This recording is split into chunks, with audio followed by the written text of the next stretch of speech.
हर हर महादेव। प्यारे दोस्तों और पुण्य आत्माओं, जो भी इंसान इस संसार में आता है उसको एक दिन मृत्यु का सामना करना है।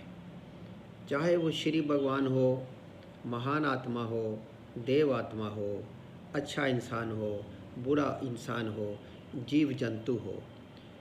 यही सोचते हुए एक चतुर भगत ने, जिसको काल से बहुत डर लगता था, एक दिन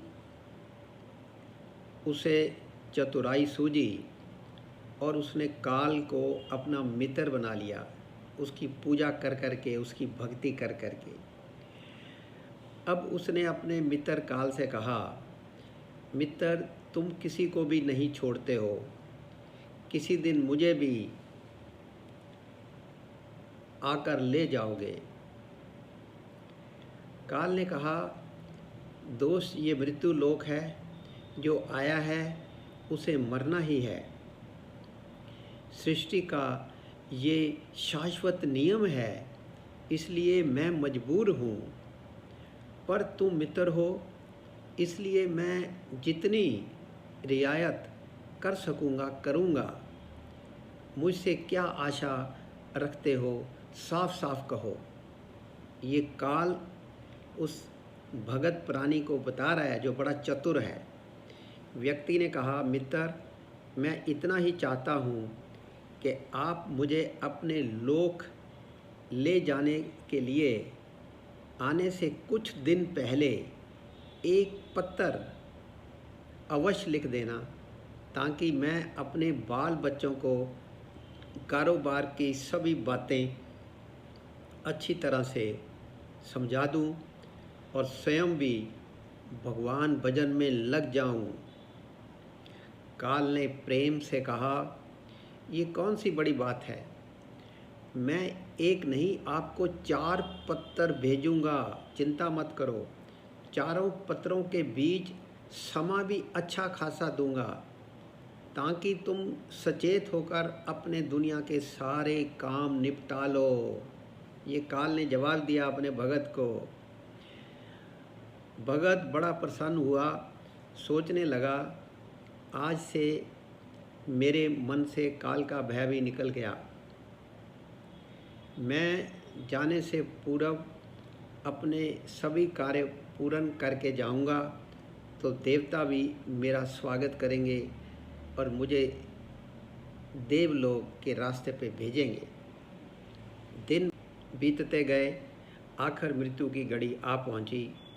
काल अपने दूतों सहित उसके समीप आकर बोला, मित्र, अब समय पूरा हुआ, मेरे साथ चलिए। मैं सत्यता और दृढ़ता पूर्वक अपने स्वामी की आज्ञा का पालन करते हुए एक क्षण भी तुम्हें और यहाँ नहीं छोड़ूंगा। अब जाने का टाइम हो गया है। मनुष्य के माथे पर बल पड़ गए, शरीर तन गया, अकड़ गया और कहने लगा, धिक्कार है तुम्हारे जैसे मित्रों पर। मेरे साथ विश्वासघात करते हुए तुम्हें लज्जा नहीं आती। ये उस चतुर भगत व्यक्ति ने काल को कहा, तुमने मुझे वचन दिया था लेने आने से पहले पत्र लिखूंगा। मुझे बड़ा दुख है कि तुम बिना किसी सूचना के अचानक दूतों सहित मेरे ऊपर चढ़ आए। मित्रता तो दूर रही, तुमने अपने वचनों को भी नहीं निभाया। अब जो काल था वो हंसा और बोला, मित्र, इतना झूठ तो ना बोलो, मेरे सामने ही मुझे झूठा सिद्ध कर रहे हो। मैंने आपको एक नहीं 4 पत्र भेजे, आपने एक भी उत्तर नहीं दिया। मनुष्य ने चौंक कर कहा, कौन से पत्र? कोई प्रमाण है? मुझे पत्र प्राप्त होने की कोई डाक रसीद आपके पास है तो दिखाओ, कोई फ़ोटोकॉपी है तो दिखाओ। काल ने कहा, मित्र, घबराओ नहीं, मेरे चारों पत्र इस समय आपके पास मौजूद हैं। पहला पत्र आपके सिर पर चढ़कर बोला, आपके काले सुंदर बालों को पकड़कर उन्हें सफ़ेद कर दिया और ये भी कहा कि सावधान हो जाओ, जो करना है कर लो। हर इंसान के बाल सफ़ेद होते हैं, तो वो पहला पत्थर है यमराज जी का। बनावटी रंग लगाकर आपने अपने बालों को फिर से काला कर लिया और पुनः जवान बनने के सपनों में खो गए। आज तक मेरे श्वेत अक्षर आपके सिर पर लिखे हुए हैं। आज तक भी मेरा पत्थर लिखा हुआ है तुम्हारे सिर के ऊपर।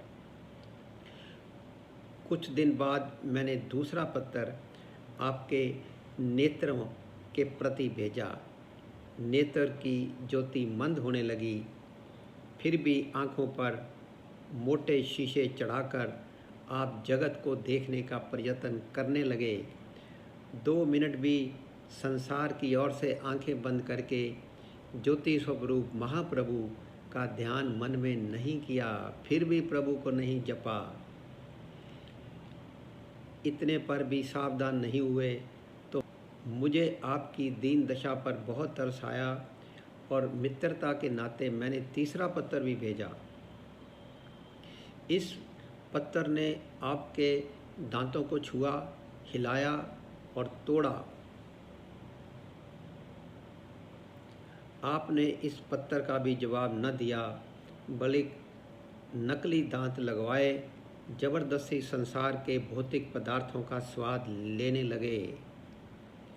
मुझे बहुत दुख हुआ कि मैं सदा इसके भले की सोचता हूँ और ये हर बात एक नया बनावटी रास्ता अपनाने को तैयार रहता है।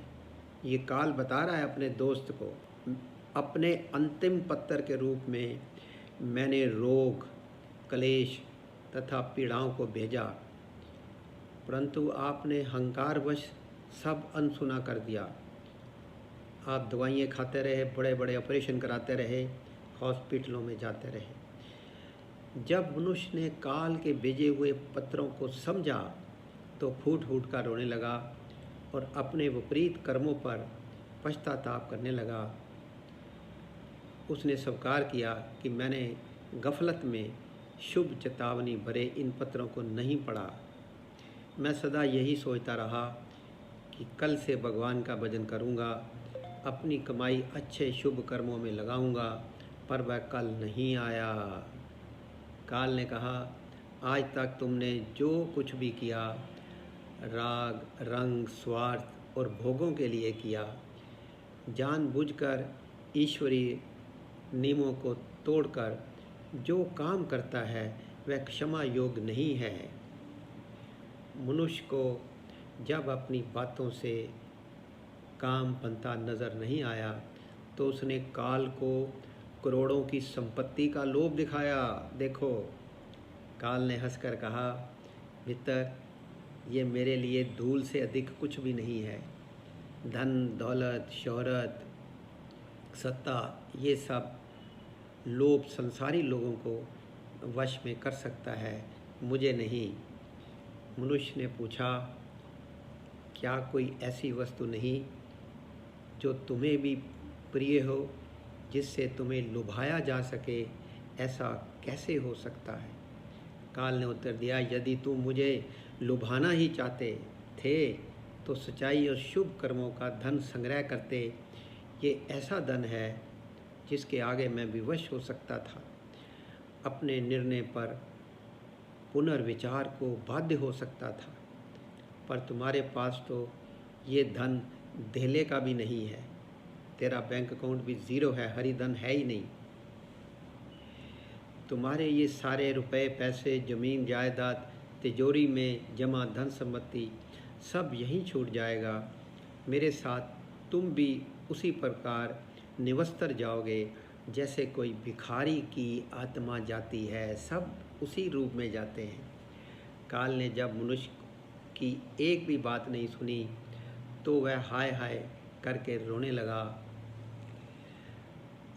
सभी संबंधियों को पुकारा, परंतु काल ने उसके प्राण पकड़ लिए और चल पड़ा अपने गंतव्य की ओर।